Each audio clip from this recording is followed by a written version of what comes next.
And the first big piece of news is from Chiefs GM Brett Veach, who said he's anticipating Travis Kelce will play in 2025, and we heard from Mr. Veach. How we left at the end of the season is that he was fired up. He has one more year under contract, and still think he has that fire and desire to play. And as far as I'm concerned, there is no deadline. I think we left it as he'd be back, and we're excited to get him back and get him going. At all surprised by this, Matthew? Kelce, at the end of the season, he didn't turn it on in the playoffs to the extent, certainly, that he did last year, and it felt like maybe the end was coming, but it seems like he's going to be back.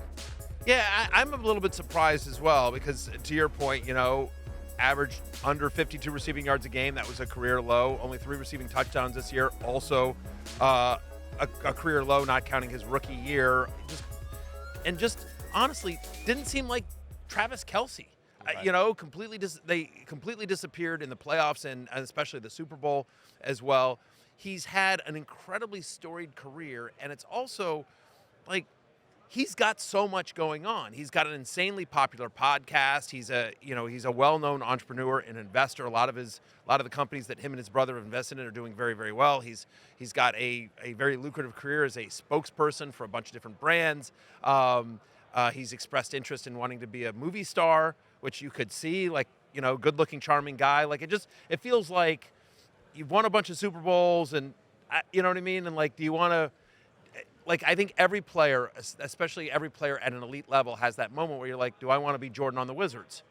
Right? Like Michael Jordan on the Wizards, he was still good, but he wasn't. Yeah, he was giving you 20. Yeah, exactly. And I don't know. And so I am a bit surprised about this, but if they use him the right way, then I think he's obviously an asset to the Chiefs and to Mahomes. I don't know how much of a fantasy asset it is, because think That's about the golden it. question. Yeah. Right? You've got Xavier Worthy. He's emerged, and then you've got Rashee Rice coming back.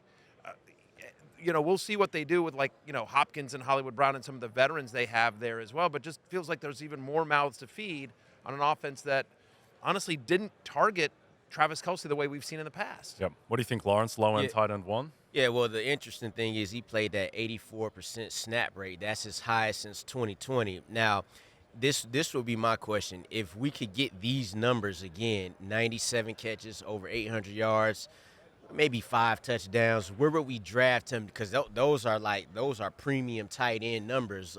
It would be interesting to see where he goes at that spot. But even Noah Gray is coming in, and he's making plays here and there too. So it'll just be interesting because, like you said, Matthew, they got a lot of mouths to feed. No longer are the days where we're taking him at the top of the second round of our fantasy draft. He's a first-ballot Hall of Famer, NFL-wise. He has nothing to prove for his career. Fantasy-wise, though, yeah, I think low-end tight end 1 is the right call there, Jay. I think he's somewhere in that 6 to 10 range, probably maybe you draft him as tight end 7. But, just real quickly, next year, who would you rather have, Travis Kelce or David Njoku?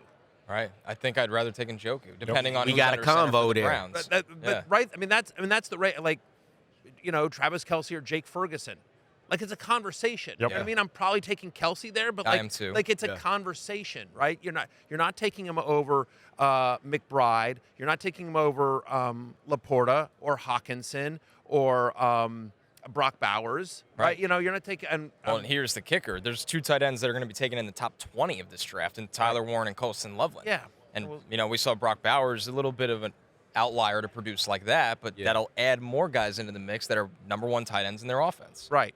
Travis Kelce or Dalton Kincaid. Yeah, I'd still go with Kelce. But it's a conversation. Right. It's not you're definitely taking, you know what I mean? Just because, again, we think Kincaid takes another step, maybe that he didn't. But, right, I just think he's probably tight end 7-ish.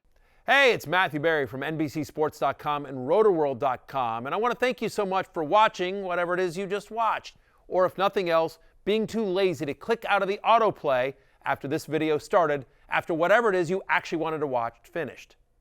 But now that you're here, I'd like to take a moment here to ask you respectfully now, okay? I'm asking you respectfully to subscribe to the NFL on NBC YouTube channel.